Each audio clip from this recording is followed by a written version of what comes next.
안녕하세요. 버넥트 XR 아카데미입니다. 오늘은 지난 시간에 이어 기획이란 무엇인가에 대해 살펴볼 텐데요. 기획의 본질은 새로움이다로 출발해 보려고 합니다. 기획자는 항상 새로운 시선으로 일을 대하고 새로움을 추구하며 새로움을 열린 자세로 대하는 창의적인 사람이어야 한다는 것입니다. 창의적이라는 말은 창조적인 것과 비슷한 것 같지만 사실 전혀 다른 의미를 가집니다.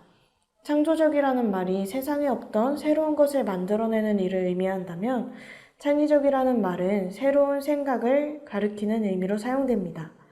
창의력이란 소수에게 주어지는 특권이 아니라 많은 사람들이 누구나 누릴 수 있는 일상적인 것입니다. 찰나에 반짝하고 떠오르는 아이디어를 잘 내는 것이 창의적인 게 아니라 어떤 문제에 대해서 몇 날 며칠을 치열하게 고민한 결과로 나타나는 것이 창의적인 것입니다. 즉, 창의적이란 사물과 현상을 다르게 보고 재해석하는 일이라고 말할 수 있습니다. 그렇다면 창의력을 키우려면 어떻게 해야 할까요? 노출, 경험, 기대. 즉, 노출은 이 세상에 가득 찬 정보에 나를 적극적으로 노출시키라는 것입니다. 우리가 알고 있는 지식의 경계를 넓혀야 그동안 보지 못했던 것, 알지 못했던 것을 깨닫게 된다는 것입니다. 세상의 모든 경험은 그것이 긍정이든 부정이든 어렵든 쉽든 관계없이 중요합니다. 그러나 경험에 의미가 있으려면 경험 자체만으로도 중요하지만 경험을 통해 무엇을 배웠느냐가 중요합니다. 또한 경험이 의미가 있으려면 그 새로운 경험을 기존에 자신이 알고 있었던 지식이나 다른 경험에 연결시키려는 시도를 통해서 새로운 발견을 할 수 있어야 합니다.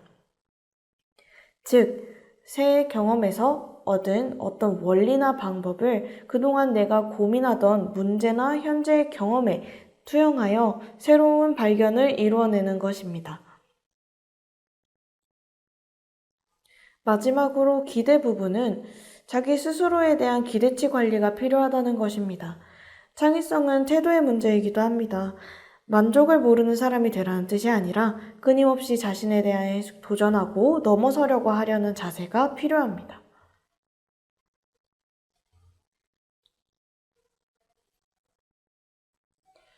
그렇다면 좋은 기획안과 나쁜 기획안의 차이는 무엇일까요? 말하고자 하는 바가 혹은 결론이 명확한지, 그리고 또 설득력이 있는지, 누구나 이해할 수 있는지, 이게 가장 중요한 기준이 될 것 같습니다. 나쁜 기획안 같은 경우는 결론이 항상 명확하지 않고 또한 근거가 부족해서 설득력이 떨어지며 전문가가 아니면 이해하기 어려운 용어들과 난잡한 구조들을 볼 수 있습니다. 이 세 가지 키워드를 기억하고 노력하면 좋은 기획을 할 수 있을 거라고 생각합니다. 마지막으로 기획안을 작성하기 전 점검해야 될 딱 세 가지를 또 한번 기억하면 좋을 것 같은데요. 누구에게 전달할 것인지, 타겟이 누구인가, 또 기승전결이 명확한가, 또 누구나 쉽게 이해시킬 수 있는가, 이 세 가지를 기억하면서 기획안 작성을 해보도록 하겠습니다. 첫 번째 페이지에는 콘텐츠명과 제작하신 일자, 제작자 성함을 작성해 주시면 됩니다. 문서 유의사항도 한번 읽어봐 주시고요. 콘텐츠 소개와 제작 시나리오에 대한 표가 있습니다. 콘텐츠명을 명시해 주시고 제작하고자 하는 분야에 대해서 적어 주시면 됩니다. 그리고 기획 의도 같은 경우에는 10자 이상으로 또 500자 미만으로 좀 간단하게 적어주시면 좋고요. 제작 시나리오 같은 경우에는 전체 흐름을 파악할 수 있도록 적어주시면 됩니다. 문서 히스토리는 버전을 작성해 주시고 내용 부분의 수정사항이나 진행사항에 대해서 기록해 주시고 작성 일자와 작성자를 적어주시면 됩니다. 플로우 차트 같은 경우에는 작성하기 전에 몇 가지 유의사항이 있는데요. 플로우 차트는 시작 기호에서 출발해서 완료 기호로 맞춰주셔야 합니다. 또 기호와 기호 사이에는 흐름선으로 연결해서 작업의 흐름을 명시해 주셔야 하고요. 흐름선의 방향은 위에서 아래로 또 왼쪽에서 오른쪽으로 작성해 주시면 됩니다. 아래에 플로우 차트 기호 안내표가 있는데요. 참고하셔서 작성해 주시면 되고, 현재는 가장 많이 사용되고 있는 플로우 차트 기호를 안내 드린 것이며, 추가적으로 내용이 필요한 경우 자유롭게 추가해서 작성해 주시면 됩니다. 지금 보여지는 화면은 스토리보드라고 이해해 주시면 좀 더 쉬울 것 같은데요. 화면 번호를 상단에 적어주시고 화면 개요를 적어주시고 수정 일자를 적어주신 후에 빈 네모 상자 안에 화면을 구현하고자 하는 것들을 배치해 주시면 됩니다.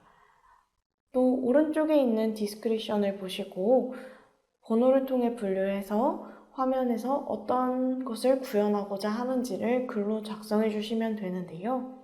예를 들어 2D나 3D 리소스가 어떤 애니메이션을 구현하고 있고 어떤 인터랙션이 들어가 있는지 적어주시면 됩니다. 그 밖에 기타 부분에는 나레이션 비디오나 사운드 효과 등에 대한 것을 상세하게 적어주시면 됩니다. 디자인 가이드는 디자인 컨셉에 대해서 2줄에서 3줄 이내로 작성을 해주시고 폰트를 어떤 것을 사용하셨는지 적어주시고 컬러 톤을 어떻게 사용했는지도 적어주신 후에 디자인 요소는 아래 회색 글씨를 참고하시어 적어주시면 됩니다. 마지막으로 참고 문헌 및 출처 부분은 사용하고자 하는 리소스나 혹은 또 대체될 수 있는 리소스, 2D 소스들이나 3D 소스들 링크 혹은 다양한 방법들로 작성을 해주시면 됩니다. 지금까지 기획에 대해서 살펴보았는데요. 기획의 본질에서 시작해서 창의력을 키울 수 있는 방법, 좋은 기획안과 나쁜 기획안은 무엇인지, 기획안을 작성하기 전에 점검해야 할 3가지를 살펴본 후에 기획안을 작성할 수 있는 작성 폼을 설명해 드렸습니다. 해당 영상을 참고하셔서 작성을 해보시면 좋을 것 같습니다. 감사합니다.